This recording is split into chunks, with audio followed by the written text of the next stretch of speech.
Odisha toppers channel को आपण समस्त को पुणी थरे स्वागत।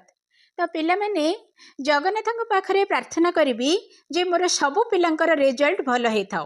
यही प्रार्थना सहित वर्तमान आपण मानकु शिखे देबी किछि सीक्रेट टिप्स जोटा कि आपण मानकर मैट्रिक रिजल्ट देखिबारे किछि भी असुविधा करबनी। तो कहीं मुझे सीक्रेट टिप्स बोल के कहूँ तार कारण है आपको समस्त को जना थिबो जे आमर ए वर्ष 5 लाख रु आउरी अधिक पिला मैट्रिक बोर्ड परीक्षा देइचंती।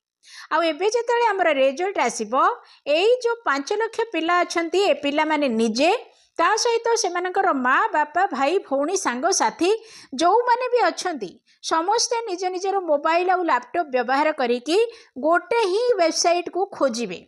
सेइथि पई आमर निश्चित भाव रे वेबसाइट जाम रहिबो आ सुनिश्चित भाव रे आपनकर रिजल्ट देखबारे असुविधा हम। तेणु मु वर्तमान किछि सीक्रेट टिप्स आपण मानकु दे देबी जा फल रे आपण मानकर रिजल्ट देखबारे किछि असुविधा हबनी। ओके, तो प्रथम टिप्स होची आपण मानकु जदि आपण को पटु हेले रिजल्ट पाई पारु नाहंती ताहेले आपण कोन करिवे सीधा सीधा आपणकर मोबाइल रे जाई कि लिखिबे कोन ना OR capital. Okay, capital O capital R लिखिबे OR लिखिबे तापरे OR परे 10 लिखिबे 1010 मने रखंतु OR दीटे जाको कैपिटल OR लिखिला परे 1010 लिखाला तापरे गोटे स्पेस दे देबे। एठी गोटे स्पेस मोरे टिपा देबेनी खाली स्पेसटा देबे। स्पेसटा देकी तापरे आपनकर जो रोल नंबर रहिची से रोल नंबर को लिखिबे। तापरे एत्तिके जिनिस लिखि सारला परे OR 10 लिखिकी गोटे स्पेस छाड़ देकी आपनकर रोल नंबरटा लिखि देबे। लिखिदे कि ताकू कौन करेंगे ना SMS करदे। कौ नंबर रे ना नंबर होची 567 देखंतु 567 तापरे 675 तापरे हमरो 0 पुण थरे कहीदेवी 567 6750 यही जो नंबर मुझे लिखिली यही नंबर को आपण SMS करदे। पुण थरे कहबी OR 10 लिखिकी स्पेस देदेवे। स्पेस देकी आपनकर रोल नंबर लिखिदेवे। सही तक जिनस को आपण 567 6750 यही नंबर को SMS करदेले संगे संगे आपनकर रिजल्ट आपन पाखक पड़ी आसीबो। ये हैला गोटे कथा। द्वितीय कथा हैला आमर जेहेतु रिजल्ट संध्या 6टारे आसीबो बोली हमकु कुआहेछि ठीक 6टा बाजू बाजू जदि आपण वेबसाइट खोली पारिबे ताहेले मध्ये आपनकर रिजल्ट देखिबारे किछि असुविधा हबनी काहेकि ना बहुत लोक गहळी हे नथिबे इंटरनेट आमर जाम हे नथिबो। एटा हेकला दीटा टिप्स। तापरे थर्ड टिप्स होची आपण डायरेक्टली गूगल को जाइकी indiaresults.com 2025 बोल के सर्च करदेबे।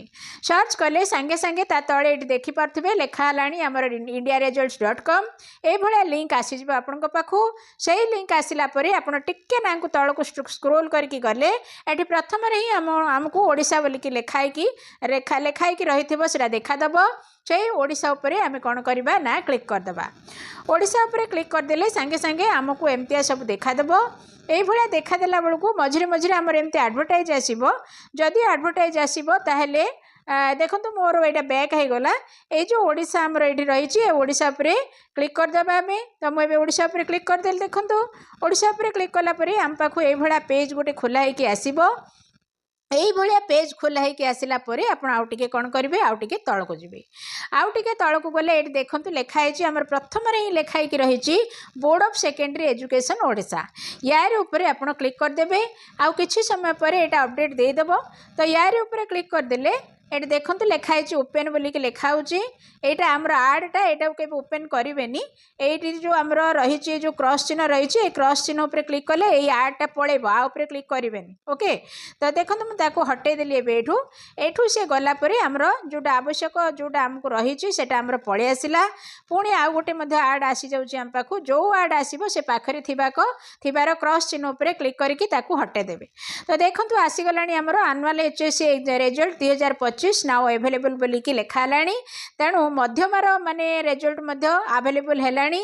ता सहित हमर जोटा SOSC एग्जामिनेशन 2025 हेतिला तार मध्य रिजल्ट हमर वर्तमान अवेलेबल हेलानी। ओके, तेणु आमर तो एबे एनुअल HSC रिजल्ट दरकार अछि। आमे आर ऊपर क्लिक करबा। आर ऊपर देखंतु मु वर्तमान क्लिक कर देली। ता ऊपर क्लिक कला परे आम पाखु कोन खोली के आसिलानी देखंतु। आम पाखु ये खोलिकी आसो देखिपे ये लिखाई board of secondary education Odisha ये तार लोगो रही तापर आम आउ टिके तलकू जावा आउ टिके तलकू गले देखु आम पाखु पलि आसला कौन आसला ना आमर आसीगला enter roll number enter name ए दुईटारू आपड़ जेकोसी गोटे जिनस एंटर करदेले आपणकर रेजल्टा आपको मिल जाव खाली नाटा को टाइप करदे आपणकर रेजल्टा मिल जाव रोल नंबर टाइप करदे रेजल्ट मिल जाव ना दुईटा जाक टाइप कले भी रेजल्ट मिल टाइप कर सारापर कौन कहली पुणी थे शुणु खाली ये कौन एंटर नेम लिखाई ना को टाइप कले भी रेजल्ट मिल रोल नंबर को टाइप कले भी रेजल्ट मिल टाइप कर सारिकी आपड़ ये जो गो रही ना जदि लिखे यही गो उपर क्लिक करेंगे जदि रोल नंबर लिखिले यही गो उपर क्लिक करेंगे गो उपर क्लिक कले आपको रेजल्ट आसो तो चलते गोटे गो उपर ना गोटे ना लिखिकी मुझे देखा कौन ये देखा आमर मानि नि जाओ मुझे गोटे ये नाटे लिखी कौन लिखी मनकर लिखा आम गोटे झील पिलार ना लिखा कमला कमला दास बोलिकी आम से टाइप माने प्रिंट करके लिखा पड़ो मन रखु खाली सेमती लिखले हेनी यहाँ मन रख मन मानि नि जाओ मुझे कमला दास लिखी तो आमर आसीगला कौन ना कमला दास के ए एम ए तापर एल ए कमला आसीगला ना कमला हो गला तापर दास लिखा डी ए एस एतिकी आम लिखिदेले एतिकी लिखि सारिकी आम भी कौन करवा ना जो ता साइड रे गो अच्छी से गो उपर क्लिक करवा तो मुझे गो उपर क्लिक करदेली देखु गो उपर क्लिक कले आमर कौन आसूची एंटर रोल नंबर बोलिकी आसूची ओके तेणु देखिपे ये रोल नंबर आउ नेम दुईटा जाक देले आपंकर आसो किंतु एबे तो 6टा आउरी टाइम हैनी 6टा हेले गोटे एंट्री कले आमर आसीजार संभावना अच्छी कहीं गत वर्ष मानक आमर खाली ना देले भी पलि आसूला ए वर्ष ना देले पलि आसो बोली मोर आशा रही जदि न आसिला आपन तो निज रोल नंबर थी से रोल नंबर को भी देदेवे देदेकी आमर साइड रे जो गो अच्छी से गो उपर क्लिक करदेवे क्लिक करदेले आपन पाखु आपन रिजल्टा पलि आसो तो वीडियो को आम शेयर करदेबा फटाफट रिजल्ट को आम जानी नबा कार कौन रिजल्ट है मत निश्चित भाव में कमेंट करके जणेबे। धन्यवाद।